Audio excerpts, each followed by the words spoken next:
Right now at noon, are we living in an Alfred Hitchcock movie, or are thousands of birds descending upon the city of Joplin? We'll have the details coming up. We've got sunny skies out there. We're going to continue to warm up, but we will be around average, maybe even a little below. We'll talk about that in the forecast coming up. Plus, how you can score the new Kansas City Chiefs flag at one local restaurant. The 4 states' most watched news starts now. Good afternoon, and thank you for joining us on KOAM News at Noon. I'm Caitlin O'Shaughnessy. In today's top story, we have an update on the deadly crash caused by a motorcyclist fleeing police over Labor Day weekend, with many wondering why the suspect is no longer being charged with murder. The Jasper County prosecutor said Tuesday her office was filing a felony count of resisting arrest on an Oklahoma resident involved in a crash of motorcycles Saturday night in Joplin that claimed 2 lives. Police say 18-year-old Colton Goddard of Welch, Oklahoma, and Taryn Morris, 20, of Miami, Oklahoma, were operating 2 motorcycles northbound on Main Street in Joplin at speeds of up to 80 miles per hour or more. The pair purportedly fled from an officer who attempted to stop them at the intersection of 10th and Main Street and were still traveling at high speeds when Morris's bike crashed into a 3rd motorcycle operated by 60-year-old Mark McGowan of Miami as McGowan pulled out of the Casey's convenience store. Both McGowan and Morris were killed in the crash. Goddard then stopped and was taken into custody. Police said initially that 2 counts of murder were being sought on Goddard, while an investigation by the city's major crash team remained ongoing. But prosecutor Teresa Kenny said Tuesday that her office was filing a felony count of resisting arrest by fleeing and operating a vehicle in a careless and prudent manner. That charge had yet to appear on the state court's electronic record system by late Tuesday afternoon. We will keep you updated as details become available as to why Colton Goddard is not being charged with murder. And this incident was just one of several crashes and arrests made over the Labor Day weekend as the Missouri Highway Patrol released their Labor Day holiday statistics. The patrol says 12 people died in traffic crashes. Those fatalities occurred out of 306 reported crashes. Additionally, troopers reported 146 traffic injuries, 119 DWI traffic arrests, and 19 drug arrests. There were no fatalities to report out of the 11 boating crashes. However, there were 2 injuries. And around 9:30 last night, a heavy thunderstorm hit the Joplin area, causing several down power lines and 1 reported death. East 20th between Davis Boulevard and Duquesne Road suffered multiple power lines down. According to Delaware County Emergency Manager, 1 woman was electrocuted by a down power line in Delaware County, resulting in her death. Crash champions lost the majority of their roof, causing road closures for several hours while crews removed debris from the roadways.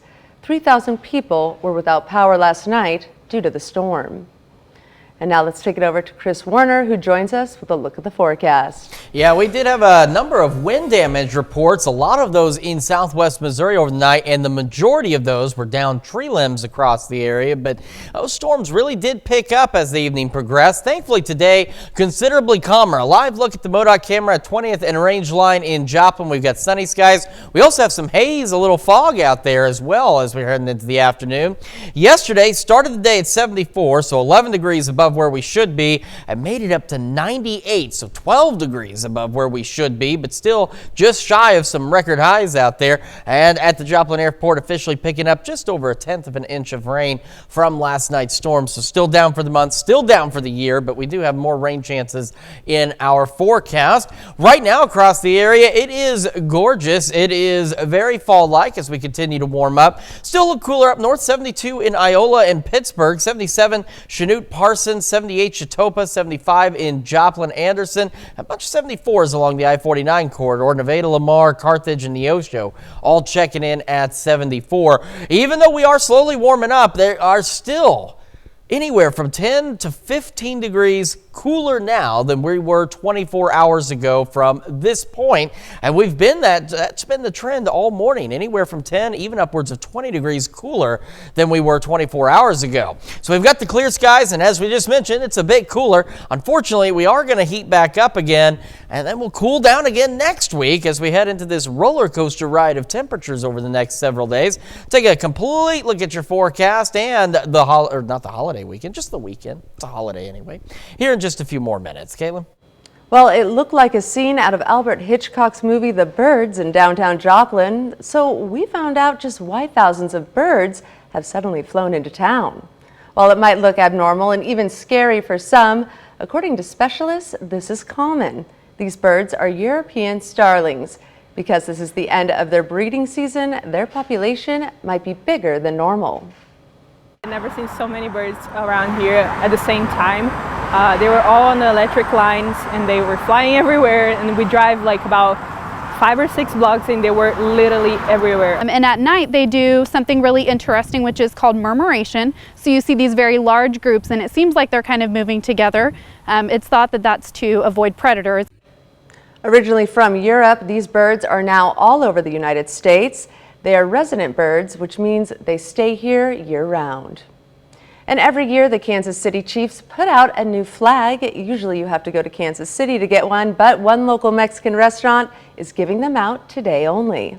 They're calling it Red Wednesday. You can get your new Chiefs flag this Wednesday only at Gringo's in Joplin, located at 315 West 26th Street. Flags are only available in person. They'll be $5 each, and all money goes to the Ronald McDonald's House Charity. Gringo's will have 500 Kansas City Chief flags, and it's first come, first serve. The event will begin at 2 p.m. this afternoon. And that's a look at today's top stories and weather in the 4 states region. Up next on KOAM News at Noon. Homelessness is on the rise, and we take a first-hand look at how it's affecting the city of Pittsburgh. And later, we're learning how to make quick and easy meals with just an air fryer in the Mr. Food Test kitchen. The city of Pittsburgh is experiencing an increase in the number of people living on the streets, so we sat down with city leaders to get their take on the situation, as well as hear from some of the homeless firsthand. Is your current monthly rent mortgage amount? What is it? 0. Shay Ellsworth is helping her homeless friends apply for food stamps. She moved to Pittsburgh 5 months ago from Hayes, Kansas. So I came down here for family, but me and my family didn't see eye to eye. Ellsworth is part of the latest wave of homeless who have moved into Pittsburgh. Reported numbers show 300 homeless in Crawford County, with about 100 of them living in Pittsburgh. The reality is, so few people can be trusted nowadays. David McClendon, on the streets for the past 5 years, is on track to have both a job and house by this winter. He says as new homeless move into town, their community is getting a bad rap. This group has attacked 2 of our local elderly ladies, one 63-year-old disabled woman. Another woman in her 50s, I think she's like 54, 56, something like that, attacked her with a bat, a baseball bat. I'm like... Just about anything that happens in America happens here, and so we've definitely seen an uptick as well. An uptick that hasn't come without its problems. Pittsburgh City Manager Darren Hall says 25% of police calls in August involved a homeless person. Where there's now a little bit of a danger element to the kids who are walking to and from school. Roger Lomchek and Kevin O'Connell are fed up with an increase in crime, drug use, and other problems. They created the Citizens for Pittsburgh Facebook group and are behind a homeless petition initiative. We want it to be the place that you remember from when you were a kid.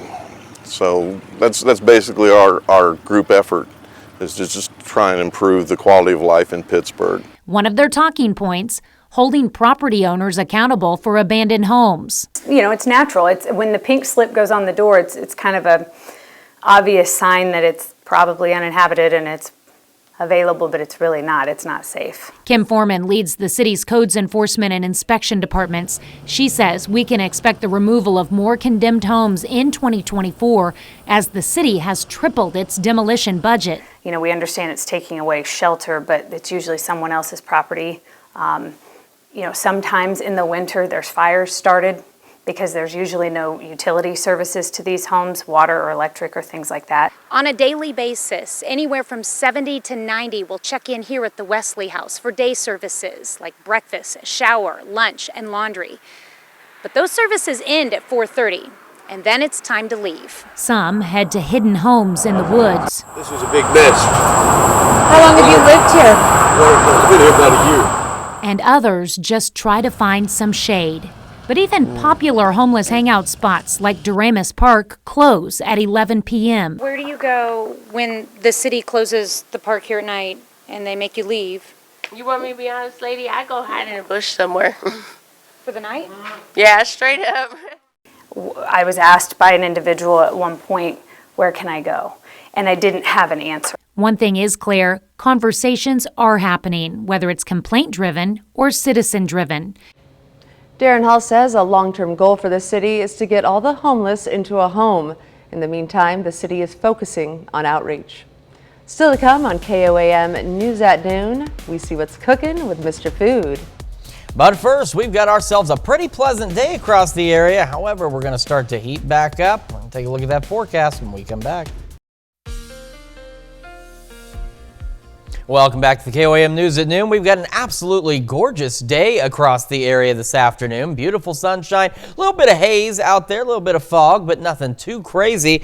However, it's not going to stay seasonable for very long. We are going to start to heat back up, but we also are going to bring back rain chances into our forecast. Now, we head into this evening, and that is not going to be the case. We head into tomorrow morning, same thing. Even into tomorrow evening, we're a little warmer tomorrow, but still no rain chances. It won't be until late Thursday night into early Friday morning. We'll start to see a few scattered showers and thunderstorms develop across the area. So here we are about 2 a.m. Friday, and we'll have some of these different thunderstorms across the area as we head towards sunrise on Friday as well. And then they'll eventually begin to clear out as we get the morning rush started. But with those thunderstorm chances, unfortunately, comes an attendant risk of some additional strong, low-grade severe thunderstorms. Now, as of right now, we've just got that low-end risk primarily into northeastern Oklahoma, but you can see it clipping parts of southeast Kansas and parts of McDonald County and southwest Missouri. And then we've got the isolated thunderstorms that's more for the morning portion of Friday after about 7 a.m. until all of that activity clears out. So something else that we're going to be keeping an eye on over the next couple of days here. MoDOT camera 20th and range line, plentiful sunshine reflecting off the vehicles as they go by. Same clear skies from the MoDOT camera at US 60 and Missouri 59 in Neosho. And from our camera here at the KOAM studios, that car getting some sun. I believe that is our assignment editor's car. I could be wrong, but either way, it's going to be hot when you go out in there. And from the KDOT camera, 69 East 520th Avenue, looking good as well. But you can see a little more of that haze, a little more defined. And if you look close enough, let me get all the way out of the way just so I can point. You can still see some of that haze out there on our camera at 7th and range line. So nothing super dense by any means, but it's brought our visibility down to about 6 miles. So it's, again, not intense, but it is there. 75 in Joplin, sunny skies. The dew point is 57, much more comfortable. Same in Pittsburgh, tip 73, west breeze at about 5 miles an hour. And around the area, temperatures warming up nicely, but slowly. 72 Iola, 75 Fort Scott, 77 Parsons, Chanute, Independence, Miami, 74 Neosho, and 74 in Carthage. As we head into the afternoon, we are looking to be just a little less than average as we go low to mid 80s out there. Some of us out west will get a little warmer than that, but not by much. Sunny skies. We'll hold on to clear skies as we head into the evening hours as well and drop back down to a cool but seasonable low to mid 60s out there. Tomorrow, however, again, maybe a stray cloud or two, otherwise mostly sunny. Northeast breeze 5 to 10, and that temperature goes above normal as we go back into the low, maybe even mid 90s. We're going to hang on the low 90s Friday and Saturday as well. So this is our roller coaster ride. So we've come down. Then we're going to go right back up, and as we head into next week, it's going to come back down. Some pop-up storms Monday, maybe some morning storms Tuesday as we take that dive below average again, down to about 80. And then as we head later into next week, we get back on the climbing side of that roller coaster. We get back into the low 90s by next weekend across the area. So this is similar to what happened, say, back in the spring. As we made that transition from spring to summer, we had a week or two of that wild roller coaster ride of temperatures, and now we're starting to progressively make the transition in the fall, and we're starting to see that roller coaster ride pick back up again. All right, well, I'm down for that ride. Thank you, Chris. Stick around, we're making air fryer magic in the Mr. Food Test Kitchen. We'll be right back. It's time to check in with Howard and the Mr. Food Kitchen staff. Today we're learning how to make quick and easy meals with just an air fryer. Take a look. It happens all too often. A kitchen appliance becomes super popular. Then, after a year or two, it fades away. But one that's still growing in popularity is the air fryer. Today, there are so many amazing products that go from the freezer to the air fryer to the table in just minutes. When it comes to entertaining or snacking, there's no better way to heat up appetizers than in the air fryer. So whether you love ooey gooey mozzarella sticks, crispy coconut shrimp, or ethnic favorites, you can't miss. Come dinner time, did you know you can take battered or breaded fish, personal sized pizzas, and even fried chicken right from the freezer to the air fryer, and it's done in minutes. And with roasted veggies being all the trend, all we need to do is lightly toss frozen Brussels sprouts, root vegetables, or green beans with a bit of oil into the air fryer. The circulating air makes them crispy, crunchy, and irresistible. Of course, if you love crispy fries and onion rings, you can't miss. And yes, the same goes for all our frozen breakfast favorites. Waffles, sausage, and even mini quiche are ready before the coffee is done brewing. And if you're like me, when it comes to satisfying dessert cravings, nothing's better than taking a frozen turnover or tart out of the freezer. And before you know it, thanks to our air fryer, it's ready to top with a scoop of vanilla ice cream. Want to get my tips to turn freezer aisle favorites into restaurant classics in just minutes using your air fryer? Simply visit our website. So if your air fryer is buried in the back of your pantry, dig it out and head to the freezer aisle and pick up what I call foods that are air fryer friendly. Because when you do, you end up with lots of, ooh, it's so good. To find these helpful tips and recipes, just head over to our website at KOAMnewsnow.com and click on Mr. Food. Now here's a look at your 4-state market prices.